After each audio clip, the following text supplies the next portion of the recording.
जो भोजन है ये जीवन का एक बहुत बड़ा अंग है। हमारे प्राणों का पोषण होता है और सूक्ष्म बात, इससे हमारे मन का निर्माण होता है। अगर हम अपवित्र भोजन, गंदे विचारों से युक्त बनाया हुआ भोजन, अधर्म के द्वारा कमाए हुए धन से भोजन, तो वो हमारे मन को वासनामय कर देगा, मलिन कर देगा और बुद्धि को निर्णय ठीक करने की शक्ति का अपहरण कर लेगा। अगर हम इस पद्धति से भोजन पाते तो हमारी बुद्धि प्रकाशित होगी और मन ठीक हो जाएगा। वैसे भी ग्रामीण कहावत में भी जैसा खाए अन्न वैसा बने मन, इसका बहुत बड़ा प्रभाव पड़ता है। तो धर्म से कमाए हुए अन्न को जब हम रसोई में अमनिया करें तो उस समय विषय वार्ता, विषय चिंतन नहीं होना चाहिए। अंदर ही अंदर नाम जप करो, भगवत चिंतन करो और विचार करो कि प्रभु को भोग लगाना है, चाहे गृहस्थ हो चाहे विरक्त। प्रभु को अर्पित करने की भावना में ही पवित्रता आ जाती है। छूना मत, श्री जी को भोग लगाना है, एक पवित्रता आ जाती है। और जब हम भोग लगा के प्रसाद पाए तो दूसरे हाथ का स्पर्श न हो, बाएं हाथ का स्पर्श न हो। जैसे जो लोग दोनों हाथों से ऐसे, ये बुद्धि को खराब करने वाला, ऐसे नहीं पाना चाहिए। बाएं हाथ को अलग करके दाहिने हाथ से, एक हाथ से ही भोजन पाने का विधान है। आराम से केवल नाम जप करते हुए। दूसरा,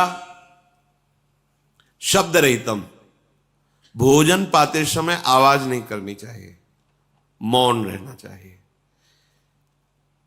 नाम जप करो अंदर से, कोई पद चला लो, शांत हो जाओ। भोजन परोसने वाला रोटी रख दी, हल्ला मचा के ये ऐसा नहीं। वो जब आपके सामने परोसने आ रहा है, वो जो दे रहा है आपको आवश्यक है, ले लीजिए। नहीं आ रहा है, जितना आया है राधे श्याम पाली। गृहस्थी में तो स्वयं आपने बनाया, भोग लगाया, आराम से बैठ के नाम जप करते हुए पाइए। एक हाथ से पाए, दाहिने हाथ का ही प्रयोग होना चाहिए।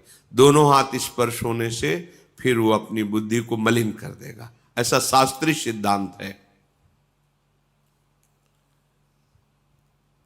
पात्र में एक ही हाथ का स्पर्श होना चाहिए। ऐसे प्राय जो लोग सत्संग नहीं करते, साधु सेवन नहीं, वो दोनों हाथों से ऐसे नहीं पाना चाहिए, शास्त्र निषेध।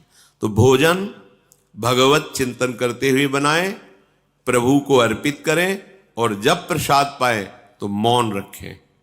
उस समय प्रसाद के समय बोला नहीं जाता, बातचीत ये वो ऐसा नहीं। किसी की तरफ देखो मत, अपने प्रसाद की तरफ देखो, सावधानी रखो। एक एक कवल में भगवत नाम जप, राधा राधा राधा। उससे क्या होगा, आगे कह रहे हैं, क्षमस तारणाय वही, अपने को तारने की और दूसरे को भी तारने की बुद्धि उसके अंदर प्रकट हो जाती है। हम लोगों की आज जो बुद्धि मलिन है ना, मनमानी आचरण करने का आदेश कर रही है, उसका कारण यही है। बहुत तरह से हम अपनी बुद्धि को अपवित्र करते रहते हैं। आहार पूरे जीवन का आधार है। भोजन ठीक है तो सब ठीक हो जाएगा। भोजन धर्म युक्त कमाए हुए धन से भगवत चिंतन करते हुए रसोई में अमनिया करके, भगवत अर्पित करके, प्रसाद स्वरूप मौन धारण करते हुए, नाम जप करते हुए प्रसाद को एक हाथ से पाना। इससे क्या होगा, कह रहे हैं, सा क्षमस तारणाए वही, वो अपने को भी तारने में समर्थ है और दूसरे को भी तारने में समर्थ हो जाएगा। क्या होगा, उसकी बुद्धि भगवत परायण हो जाएगी। और इसके विपरीत जूता पहने हैं।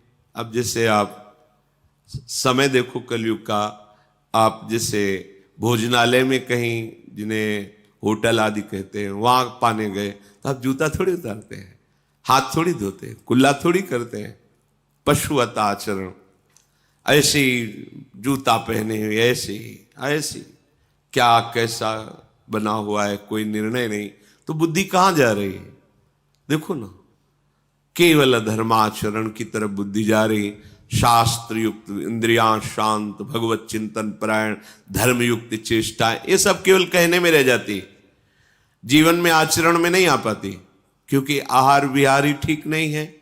यही मूल है। बड़े बड़ी पवित्र बुद्धियों को भी आहार दूषित जाने पर भ्रष्ट आचरण हो गया।